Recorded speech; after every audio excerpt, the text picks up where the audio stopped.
Jou daaglikse CLF inspirasie vir mans. Mans, julle moet julle vrouens lief hê. Moenie die lewe vir hulle bitter maak nie. Kolossense 3 vers 19. In Genesis lees ons dat God, nadat hy vir Adam gemaak het, ook vir hom 'n vrou gemaak het wat by hom pas. God het gesien dat 'n man nie alleen kan wees nie. God het hulle so gemaak dat hulle kinders kan kry, sodat die aarde deur mense bewoon en bewerk kan word. Dit was ook God se bedoeling dat hulle vir mekaar moet lief wees. Ons teksvers sê dat mans hul vrouens moet lief hê en nie die lewe vir hulle moeilik moet maak nie. Ongelukkig hoor ons baie dat mans hul vrouens mishandel. Vrouens word geslaan, verstoot en daar word nie behoorlik vir hulle gesorg nie. Die Here se groot gebod verwag tog dat ons mekaar moet lief hê. Indien jy getroud is of eendag wil trou, onthou vandag se boodskap.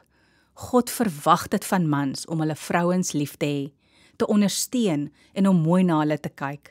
Ek weet dat mans wat kinders van die Here is, goed vir hulle vrouens sal sorg. Kom ons bid saam.